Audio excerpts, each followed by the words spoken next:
네, 잘 오셨습니다. 반갑습니다. 네, 반갑습니다. 네, 또 이렇게 익숙치 않은 얼굴들이 있으시면 항상 이렇게 얼굴을 익히셔서 지나다니다가 만나시면 꼭 인사 함께 나누시고 교제하시면 좋겠습니다. 네, 오늘 저희가 함께 읽은 본문은 예수님께서 세례 받으시는 장면이었습니다. 예수님께서 세례 요한에게 세례를 받으셨는데요.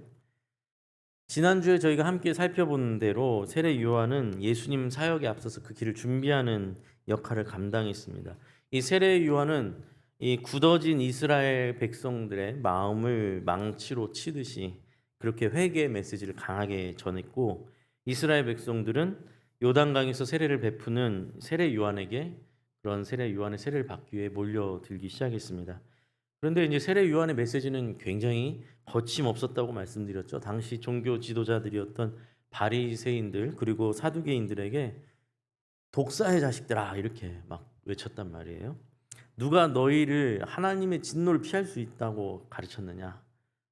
너희가 어떻게 하나님의 진노를 피할 수 있다고 생각하느냐? 뭐 이러면서 이스라엘 백성들을 굉장히 강하게 질책하고, 또 바른 신앙으로 이스라엘을 이끌어야 할 그 종교 지도자들이 제대로 된 역할을 하지 못함에 굉장히 강하게 질책하는 모습을 보였습니다.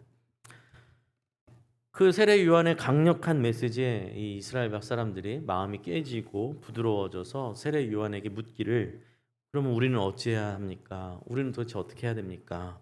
라고 회개에 합당한 어떤 반응을 보이는 장면을 저희가 보았습니다.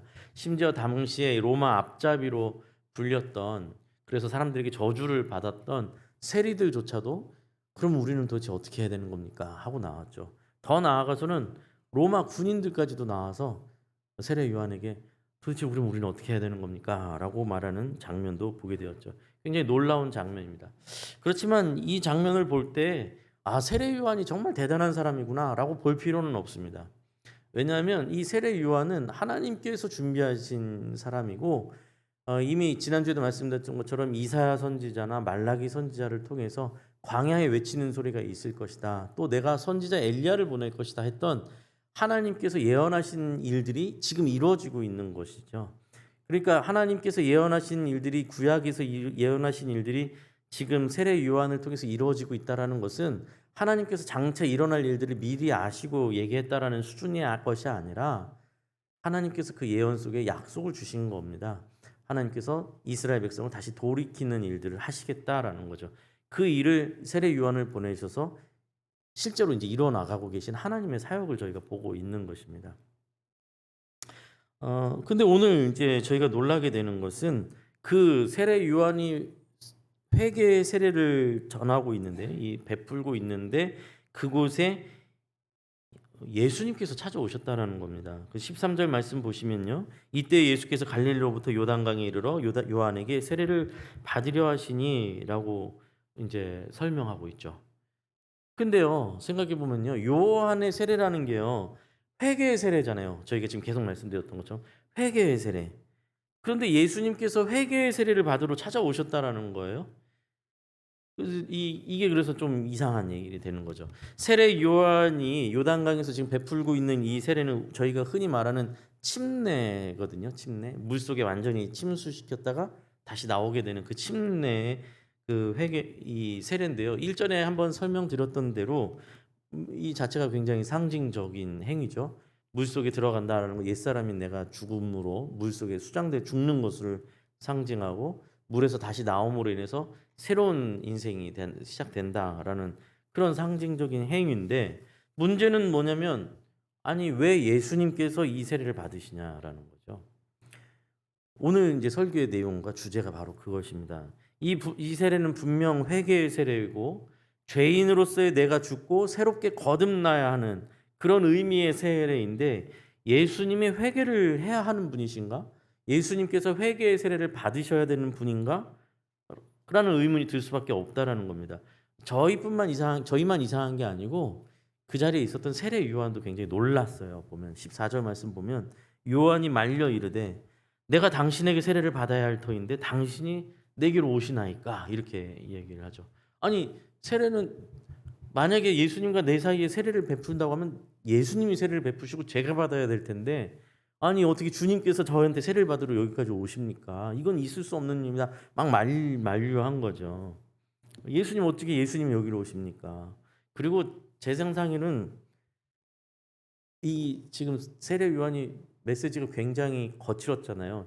막 독사의 자식들아 막 외치고 그죠? 너희가 무슨 용서를 받을 수 있냐 할 때 예수님이 쏙 나오시니까 깜짝 놀랐겠죠. 어휴 예수님께서 지금 막 독사의 자식들아 욕하듯이 막 하고 있는데 예수님이 오시니까 그 자리가 예수님 계실 자리가 아닌 거잖아요.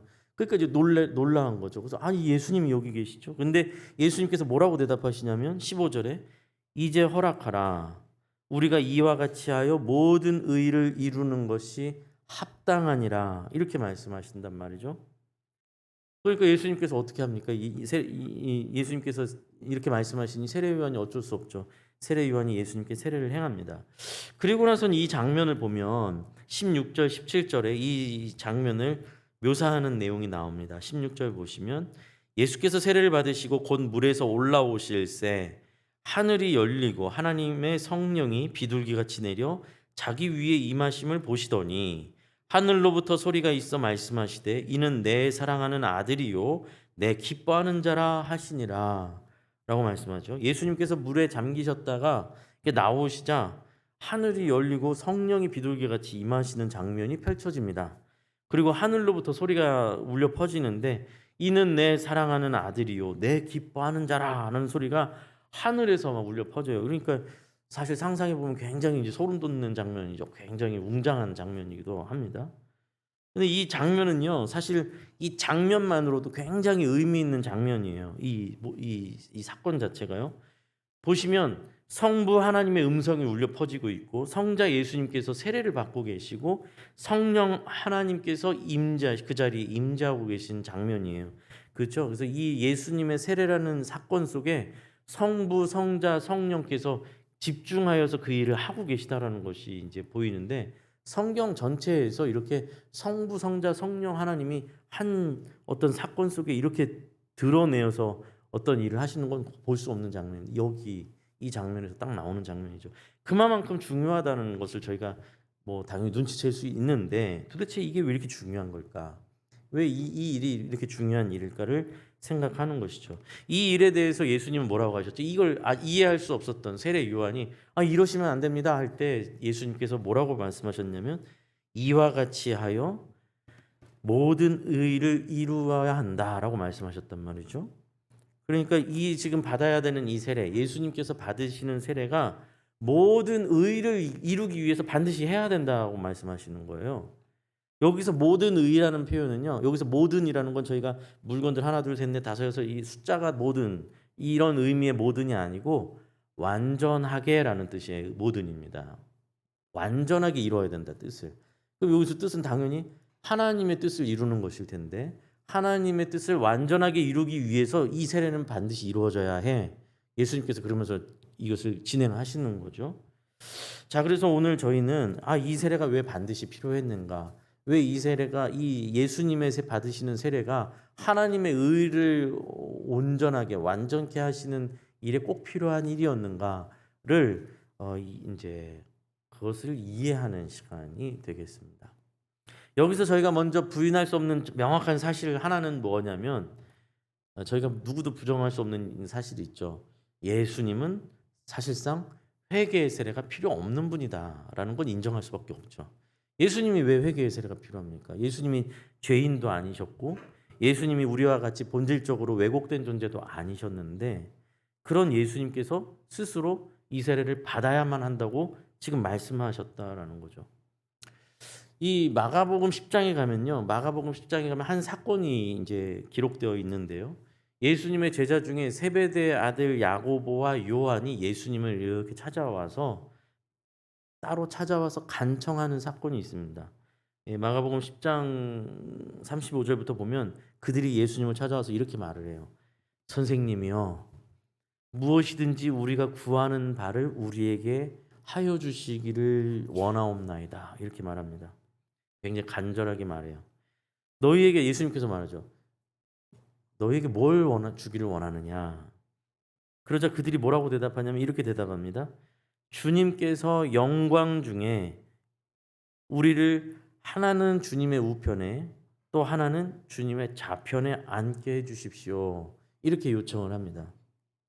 말인즉슨 예수님께서 분명 크게 되실 분 같은데, 예수님 크게 되실 분 같은데 아마 생각하기로는 왕이 되실 거로 본 것 같아요.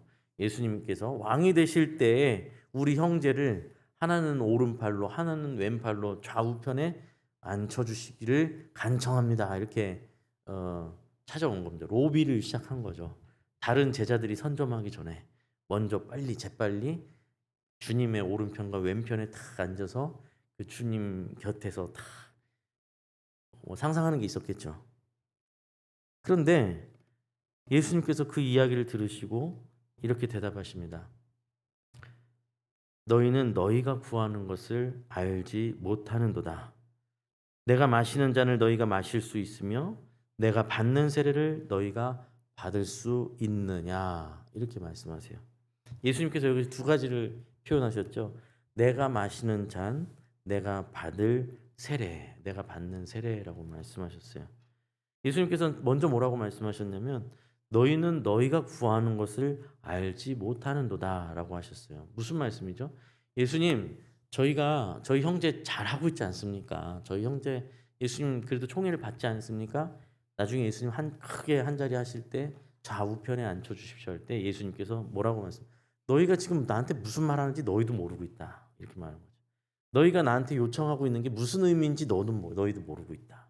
라고 말씀하시죠. 그리고 뭐라고 말씀하셨다고요? 내가 받을 잔, 내가 받을 세례는 너희가 뭔지를 알겠냐? 너희가 그것을 감당할 수 있겠느냐라고 말씀하셨다는 거죠. 자, 여기서 예수님께서 내가 마시는 잔이라고 표현하셔서 그럼 그 무슨 뜻일까를 저희가 또 추적해 보자면 저희가 잘 아는 사건이 있죠. 예수님께서 훗날에 붙잡히셔서 십자가에 못 박히시기 전에 겟세마네 동산에서 하나님 앞에 고통 중에 기도하시면서 그 뜻이 분명하게 드러납니다. 혹시 에어컨을 좀 꺼주시겠습니까? 그 고통 중에 기도하시면서 뜻이 분명하게 드러나는 장면을 보게 되죠. 무슨 어떻게 되어 있습니까? 아, 에어컨이 아니에요? 소리가 계속 나는데. 아, 네네. 아이고 죄송합니다. 소리가 계속 울려가지고.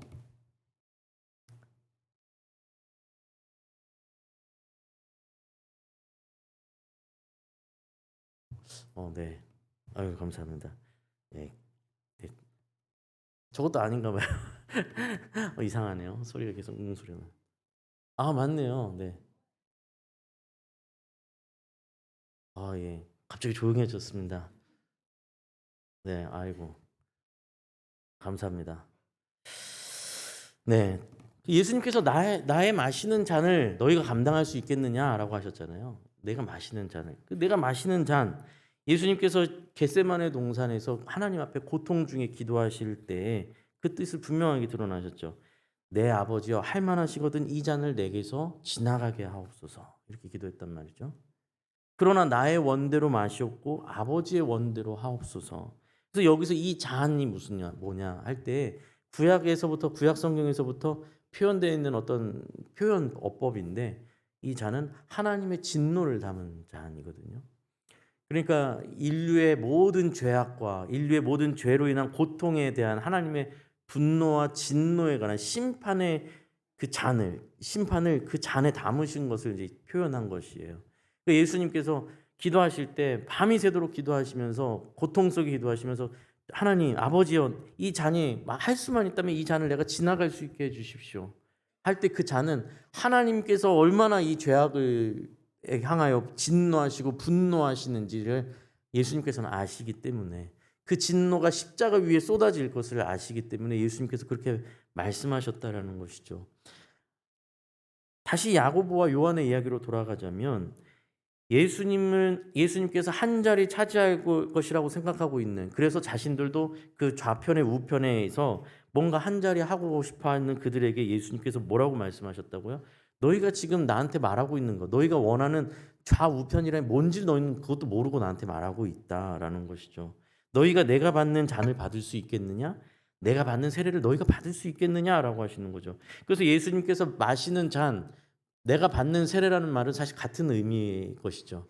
그리고 그것이 뭐라고요? 예수님께서 십자가 사건을 앞두고 이 잔을 내게서 지나가게 하옵소서 했던, 결국 그 잔은 예수님께서 십자가 위에서 받으실 하나님의 죄를 향한, 온 인류의 죄를 향한 심판의, 분노의 심판, 죄를 심판하시는 하나님의 그 심판의 고통을 예수님께서 그 잔이라고 표현하셨고 그 세례라고 표현하셨다라는 것이죠. 그러니 제자들이 지금 예수님, 저희가 예수님 좌우편에 있기를 원합니다라고 하면요, 사실상 그건 굳이 그렇게 표현하자면 뭐가 되는 거냐면 예수님 십자가에 돌아가실 때 좌우편에 못 박혀 죽은 강도의 자리에 자기들이 있게 해달라는 말과 별로 다를 거 없는 말이잖아요. 자기들이 뭘 원하는지도 잘 모르고 있는 거죠. 왜냐하면 예수님이 가실 길이 그렇게 화려한 길이라고 착각하고 있으니까요. 오늘 저희가 함께 읽은 마태복음 3장으로 다시 돌아와서 이 세례 요한을 통해서 받는 예수님의 이 십자가는 결국 예수님께서 십자가에서 죽으시는 이 세례가 예수님께서 십자가에 죽으시는 그 사건 자체를 총체적으로 보여주시는 사건이었다라는 것을 저희가 보게 됩니다. 이 내용을요 좀 더 명확하게 해설해 주는 본문을 저희가 함께 보도록 하겠습니다. 지금 마태복음 3장을 표시해 주시고요. 로마서 6장으로 한번 가보겠습니다. 로마서 6장. 신약성경 로마서 6장. 제가 가진 성경책은 신약성경 246쪽입니다.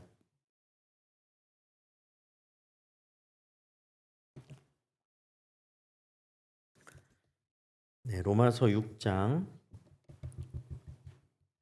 3절에서 5절까지. 로마서 6장 3절에서 5절까지 말씀 다 찾으셨으면 함께 읽어볼까요? 6장 3절에서 5절입니다. 시작. 무릇 그리스도 예수와 합하여 세례를 받은 우리는 그의 죽으심과 합하여 세례를 받은 줄을 알지 못하느냐.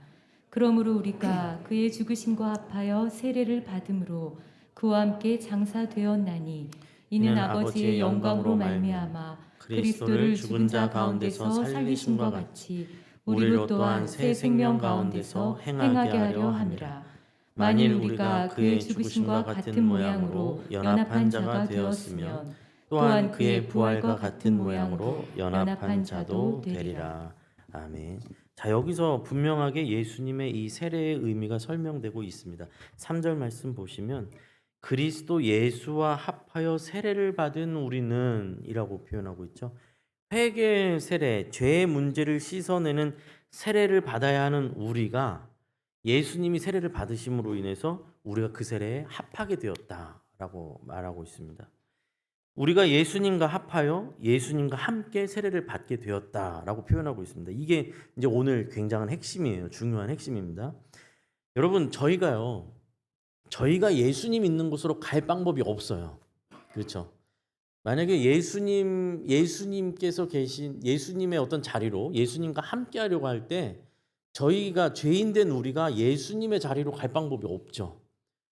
예수님 앞에 어떻게 저희가 예수님의 어떤 위치, 예수님의 죄 없음, 예수님의 의로움, 예수님의 선하심, 우리가 거기에 감히 갈 방법이 없어요. 예수님이란 분은 사실상 저희가 너무 친근하게 표현하지만 예수님 굉장히 친근하게 표현하지만 사실상 저희가 예수님 앞에 나갈 수 있는 존재가 아닌 거죠. 사실은요.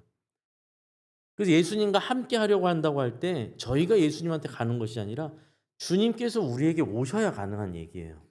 그렇죠? 주님께서 우리와 함께 하셔야 우리가 주님과 함께 할 수 있어요. 그러니까 지금 이 이야기는 우리 자신이 우리 죄의 문제를 해결하고 우리 씻어야 하는 존재인데 예수님이 우리와 함께 할 수 없으니 우리가 예수님께 나아갈 수 없으니 예수님께서 우리와 합하시려고 이 세례의 자리로 들어오셨다라는 것을 말하고 있는 겁니다. 예수님은 회개의 세례가 절대 필요 없는 분이신데 예수님이 회개의 자리로 세례의 자리로 들어올 수밖에 없었던 것은 우리의 자리가 그 자리였기 때문에 우리와 함께 하시기 위해서라면 우리가 예수님께로 갈 수 없으니 예수님께서 우리의 자리로 들어오신 사건이 바로 이 세례의 사건이 된다라는 것입니다. 그래서 계속해서 이어지죠. 예수 그리스도와 합하여 세례를 받은 우리는 그의 죽으심과 합하여 세례를 받은 줄로 알지 못하느냐. 바울이 계속 말하는 겁니다. 예수님의 세례가 우리를 예수님과 함께 하나로 묶었으니 예수님의 십자가의 죽으심이 곧 우리의 죽음이 되는 것이고 우리도 예수님의 십자가의 죽음에 합하게 된 것을 왜 알지 못하느냐. 4절에서 분명하게 말하고 있죠. 우리가 그의 죽으심과 합하여 세례를 받음으로 그와 함께 장사되었나니. 예수님은 이를 위하여서 세례 요한의 세례를 받은 것이죠. 우리와 합해지기 위해서.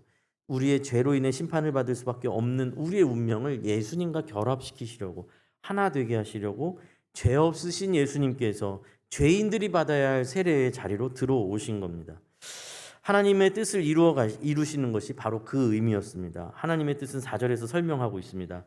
이는 아버지의 영광, 하나님의 영광으로 말미암아 그리스도를 죽은 자 가운데서 살리심과 같이 우리로 또한 새 생명 가운데서 행하게 하려 하심이라. 예수님을 살리심으로 우리도 같이 살려내시기 위하여 예수님과 우리를 하나로 합하셔야 되는데, 우리가 예수님께로 나아갈 방법이 없으니 예수님이 우리의 자리로 들어오셔서 우리와 예수님을 합하여 예수님을 살려내심으로 우리도 같이 살려내시기 위하여 예수님을 세례의 자리로 보내셨다라고 말씀하고 있는 것입니다. 이게요, 이제 중요한 이해가 저희한테 필요합니다. 구약 시대로부터 시작되었던, 계속해서 반복되었던 세례가 계속 이 세례가 이제 제사가 있었죠. 짐승을 잡아서 죽이고 피를 흘리고 하나님께 제물로 바치는 것이 죄 씻음을 위한 것이었죠. 우리의 인간의 죄를 어떻게 스스로 죽여서 해결할 방법이 없으니 짐승을 잡아서 그의 피를 흘리게 하고 그 피를 뿌리고 그 짐승을 하나님께 태워서 드림으로 인해서 우리의 죄를 전가시키는 이 죄 씻음이 계속해서 반복돼서 내려왔단 말이죠. 그리고 세례 요한의 이 세례도 회개의 세례라고 말씀드렸잖아요. 죄를 씻어내는 어떤 역할로서 회개를 베풀었단 말이죠.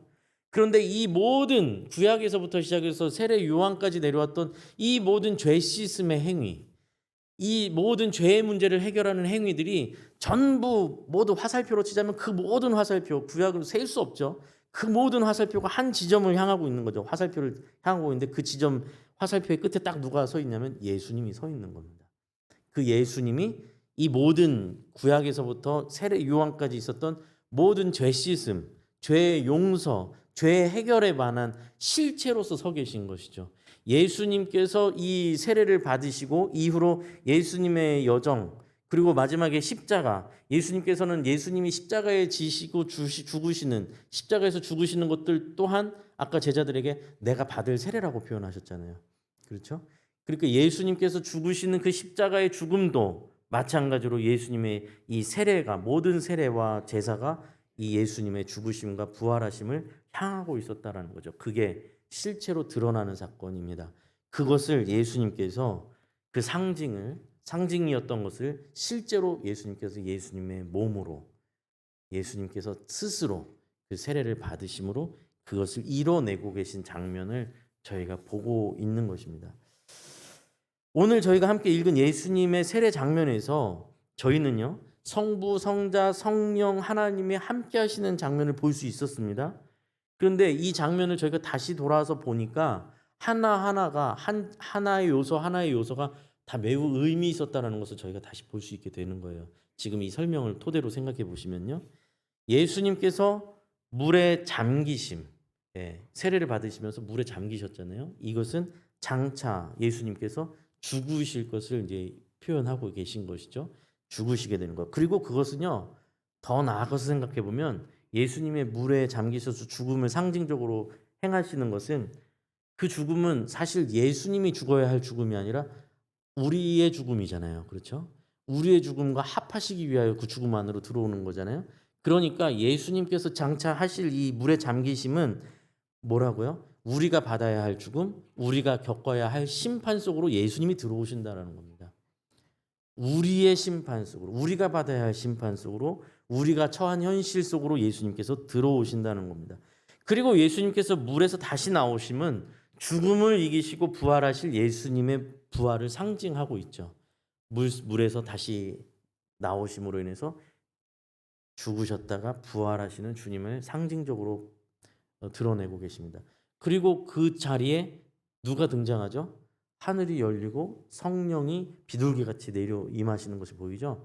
예수님께서 실제로 나중에 십자가에 죽으시고 부활하신 이후에 무슨 사건이 일어납니까? 오순절 사건으로 성령 강림이 있죠.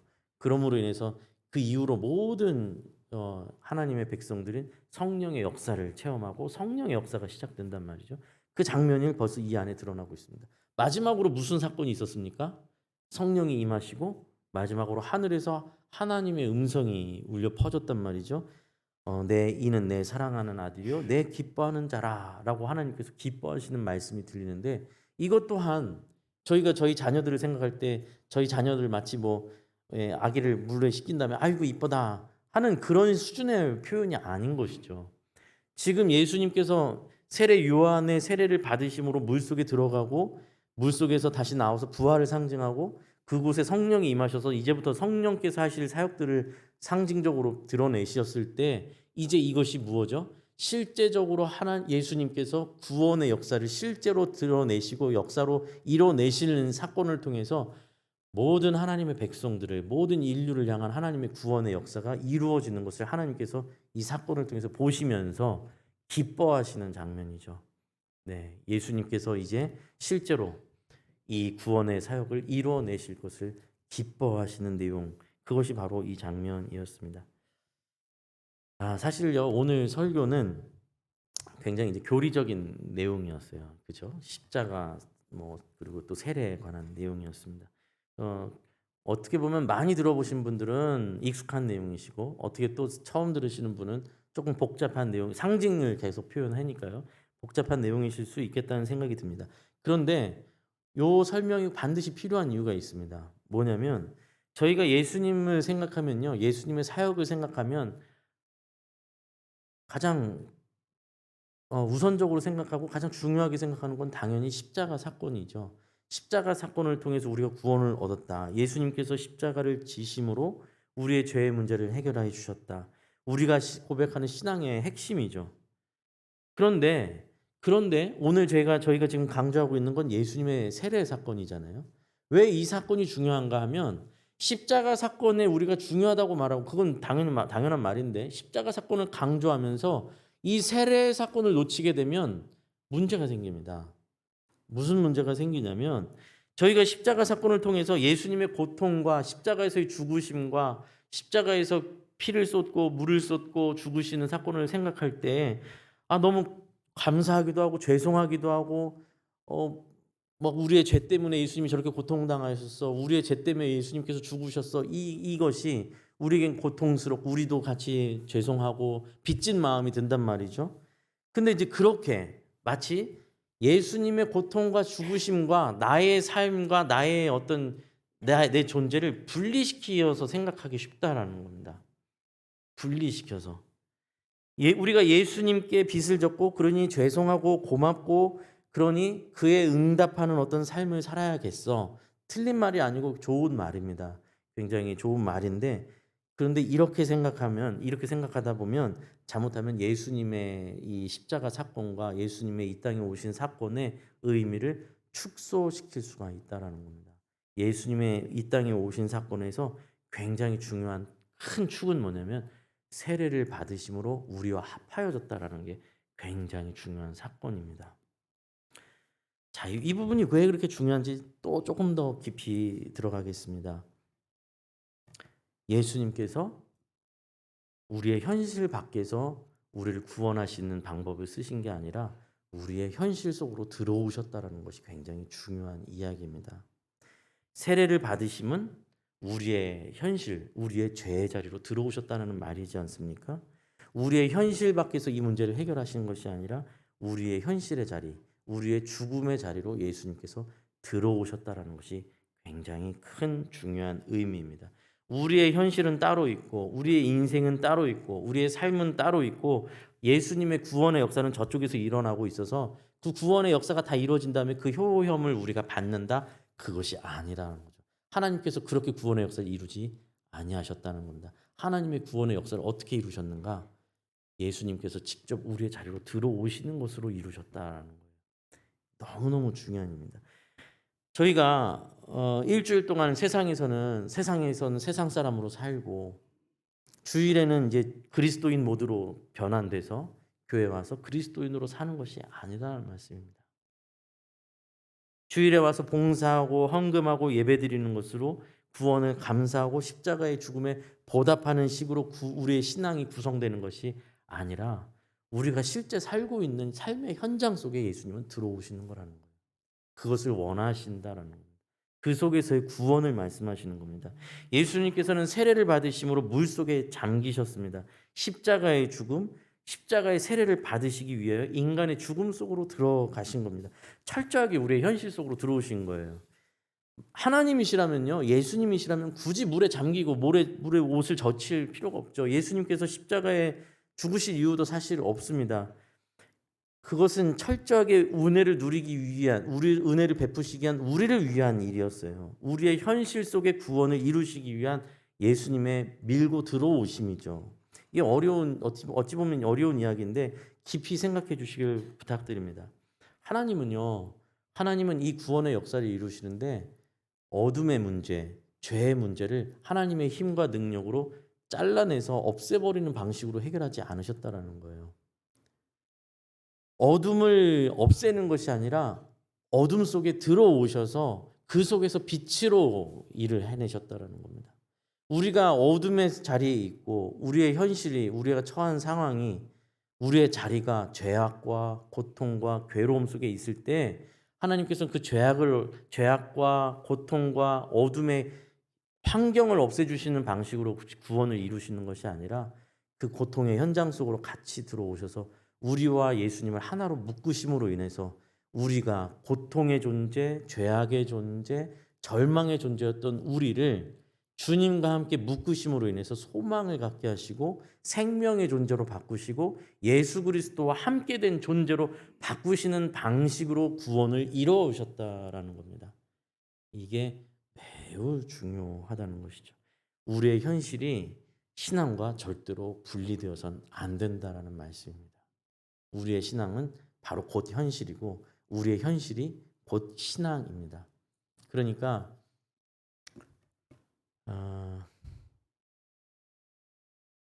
똑같이 이제 아줌마로 막 잘 지내다가 권사님 하는 순간 갑자기 사람이 확 바뀌는 게 아니라는 거죠. 그렇죠? 똑같이 아저씨 해가지고 서로 막 삿대질하고 싸우다가 장로님이었어 그럼 어이구 이렇게 변할 수 없다라는 거예요. 그렇죠? 저도 마찬가지입니다. 동네 아저씨였다가 갑자기 목사님 그러면 변할 수 있는 게 아니라 우리의 삶 전체를 하나님께서 받기를 원하신다는 거예요. 우리가 예수님은 예수님대로 고통당하셨고 그걸로 우리는 그의 공로로 구원받았으니 우리 이제 죽기 전에 이제 생각해 보면서 우리가 죽으면 그 공로로 구원받아서 천국에 간다. 이제 이런 식의 신앙이 아니라 오늘 이 자리에 우리의 삶의 현장, 우리의 직장과 또 학생은 학교에서 학업을 하는 그 자리에서 가정주부는 쇼핑을 하는 그 현장 속에서도 다 주님과 함께 동행하는 순간이고 그 속에서 하나님께서 우리의 모든 현장의 삶의 현장 속에서 주님이 나와 함께 하기를 원하시고 나와 함께 묶여서 일하기를 원하시고 내 존재가 주님 앞에 드려지기를 원하시고 내 존재가 주님을 닮아가기를 원하시는 것이지 어떤 모든 스위치를 이렇게 껐다 켜다 하듯이 자 이제 오늘 주일이 됐으니까 주일 모드다 탁 켜고 이제 주일날 저녁이 되면 이제 오늘 예배 잘 드렸으니까 딱 끄고 다음 날부터는 그냥 사장님 모드, 아저씨 모드, 갑질 모드로 넘어갈 수 있는 게 아니라는 거죠. 절대로 그런 것이 신앙이 아니다라는 것이. 그러니까 바울이 아까 전에 로마서에서 외치는 것 아닙니까? 너희가 예수 그리스도와 세례를 받음으로 예수 그리스도가 세례를 받음으로 너희와 합하여 하나가 된 것을 어찌하여 모르느냐? 너희가 또 예수가 십자가에 죽으심으로 너희가 그 십자가와 함께 죽은 것을 너희가 왜 모르냐? 어찌하여 예수만 죽이고 너희는 살아있으려고 하느냐? 예수는 죽었고 너는 살아서 그것을 공로만 받으려고 하냐? 그럴 수 없느니라. 예수가 죽은 것은 너의 죽음이다 라는 것이죠. 그러나 그 예수의 죽음 속에 예수의 삶도 있다. 부활하심도 있다.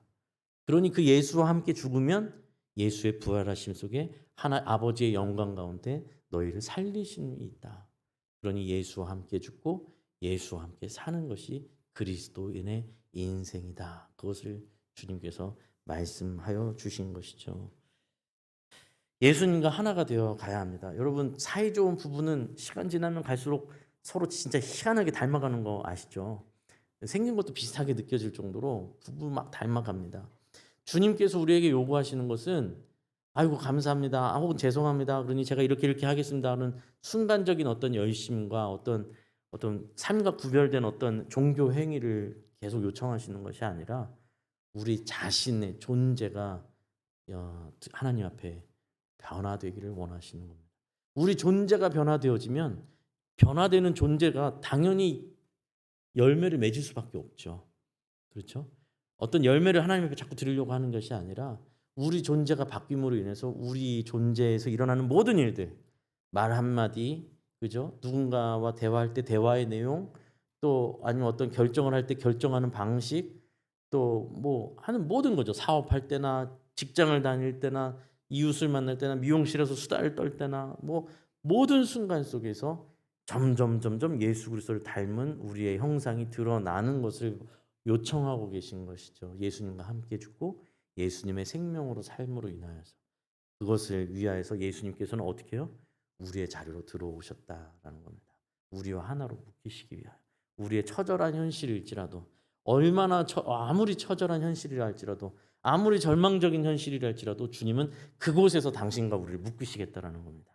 그러니 우리는 우리의 환경을 탓하고 핑계댈 수가 없습니다. 우리가 아무리 끔찍한 현장에 있을지라도 주님은 그 자리에 함께 계시겠다. 그러니 네가 나를 붙든다면 이제부터 너는 죄의 종이 아니라 나의 자녀다. 나의 백성이다. 라고 주님께서 우리를 끌어 안으시는 그 일을 이제 세례를 통해서 이제 본격적으로 시작하시는 장면을 저희가 본 것이죠. 자, 우리는 신앙의 행위가 아닌 신앙의 존재로 살아가기를 간절히 소원합니다. 매 순간이 주님과 함께 동행하는 삶이 되시기를 간절히 바랍니다. 스위치를 켜고 끄듯이 주일에만 또 주일에만 교회에서만 신앙 행위로 구원받은 백성이 되지 않으시기를 바랍니다. 모든 순간, 매 순간 숨 쉬고 잠을 자고 무엇을 하든 간에 모든 순간이 주님과 함께하는 저와 사랑하는 시흥평안교회 성도님들 되시기를 간절히 기도합니다. 기도하겠습니다. 하나님 아버지 감사합니다. 주님, 우리를 위하여 회개의 세례로 들어오시고 사실은 근본적으로는 이 땅에 오신 것 자체가 인간의 몸으로 오신 것 자체가 말구유 위에 오신 것 자체가 또 십자가의 위에 오르신 것 자체가 우리의 고통의 자리, 우리의 현실의 자리까지 들어오심입니다. 주님, 그러나 우리는 우리의 현실 속에서 자꾸만 주님을 밀어내고 우리 마음대로 우리 뜻대로 살아가려고 할 때가 많습니다. 주님, 그런 착각을 버리게 하여 주시고 우리의 현실 속으로 들어와 우리와 함께 하시기를 원하시는 주님을 붙들고 순종하고 항복하는 저희들 되게 하여 주시옵소서. 그리하여서 주님과 동행하는 삶이 되게 하시고 어떤 열매와 행위로서 자꾸 신앙을 때우려고 하지 않게 하여 주시고 우리 존재가 주님 앞에 바뀌어가는 우리의 생명이 우리의 존재가 주님을 닮아가는 저희들 될 수 있도록 인도하여 주시옵소서. 이제는 우리 주 예수 그리스도의 은혜와 하나님의 놀랍고 크신 사랑과 성령님의 보호하시고 인도하시고 교통하심이 이 자리에 나와 주님과 동행하기를 소원하고 내 삶과 내 욕망으로 살아가는 것이 아닌 예수 그리스도를 닮아 예수 그리스도와 묶인 자로 살아가기를 소원하는 여기 있는 모든 하나님의 백성들 자녀들 머리 위에 삶의 터전 위에 이제부터 영원까지 함께해 주시기를 간절히 축원하옵나이다. 아멘.